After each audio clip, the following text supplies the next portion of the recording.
Shut the f up, you little prick. Yeah? Yeah. Go ahead. Come on, get him out of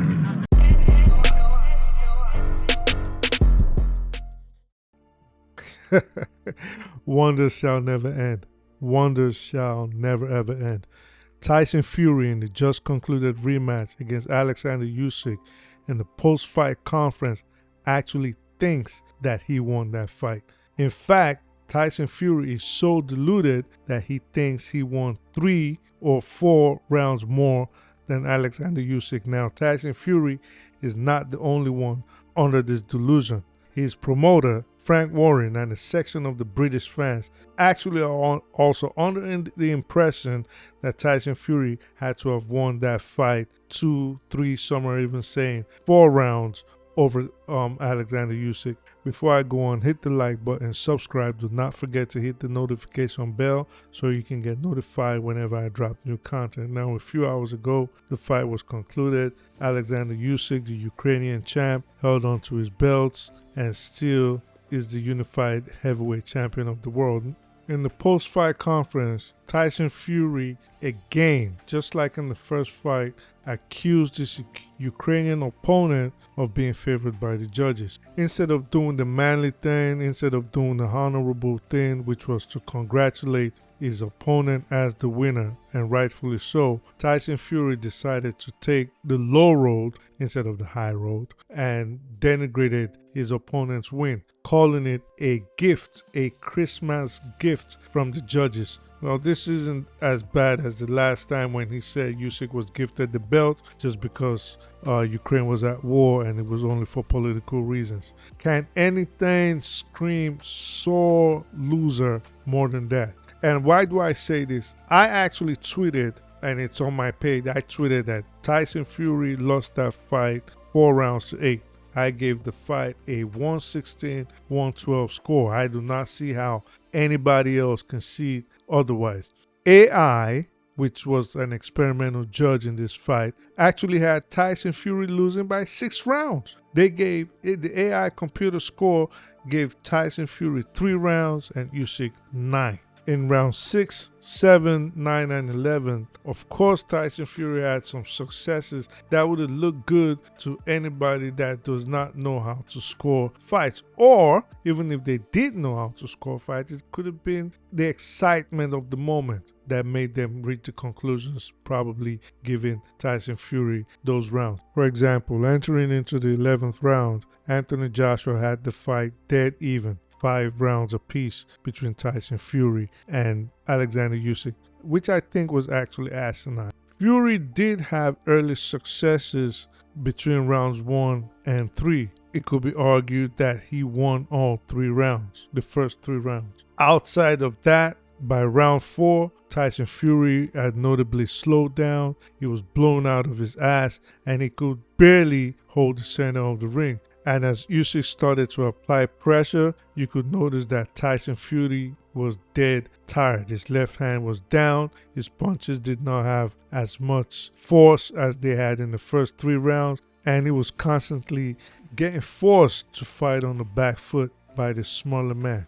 One thing very notable that I think Tyson Fury, I'm still shocked he did not adjust, was his foot placement. Now, by now, I would think everybody knows that when you fight a southpaw, if you are an orthodox fighter, you should always try to put your lead foot on the outside of theirs. Once you're on the inside, you're susceptible to the jab coming over your right hand. And this, I think, Tyson Fury failed to take note of. At some point, you could also hear Sugar Hill telling Tyson to step it up. He called him slow, which Frank Warren also disputed during the press conference, telling us Tyson wasn't slow. Yeah, he was. All that weight was to his disadvantage. He couldn't get Usyk out of there within the first 4 or 5 rounds.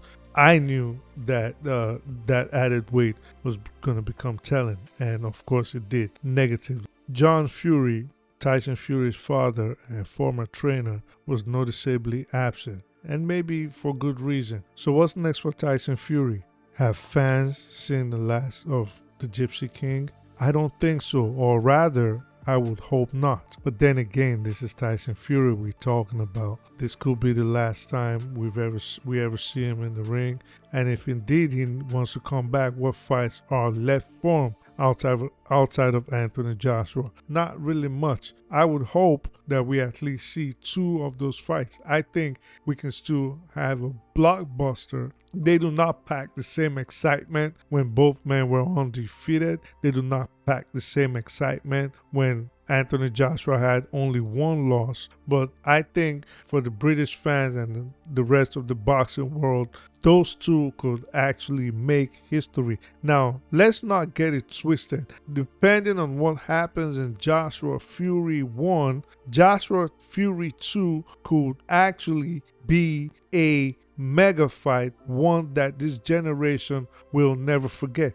In fact, Joshua Fury 1 could be one of the best fights we've ever seen. We have to remember there's no love lost between these 2 guys. Both of them are still in their prime. I actually think the heavyweight division is just now heating up.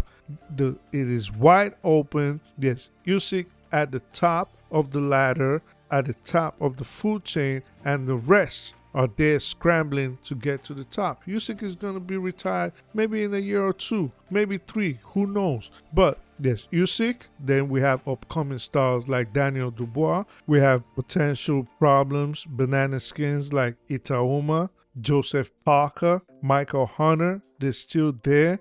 Bakoli, even Jared Anderson. So I think the heavyweight division right now is wide open for anybody that really wants it, and I think we are in one of the best times that the heavyweight division has been in the last 10 years. Now, this depends on how the matchmaking is made, which is a good thing that we are slowly but surely getting a UFC-esque matchmaking in boxing. So this is an exciting time. I don't think anybody should be disappointed. Tyson Fury lost back-to-back. Now he knows how Anthony Joshua feels. I think Daniel Dubois is next on the chopping block. He came in.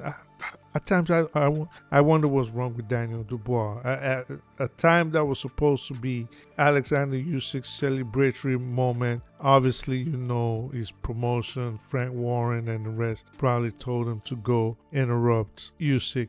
He wants a rematch with Usyk when he has a fight with Joseph Parker that he doesn't know if he's going to be successful in. But we'll see. I just think going into that fight versus Joseph Parker is a potential banana skin, a live dog. After that Tyson defeat, after the fight with Zhang, there's been this new confidence that Parker had. This will be no different from the confidence Dubois must have been feeling after knocking out Anthony Joshua. But we'll see. In any event, hit the like button, subscribe. Do not forget to hit the notification bell so you can get notified whenever I drop new content. Take care of yourselves. Peace. Until next time.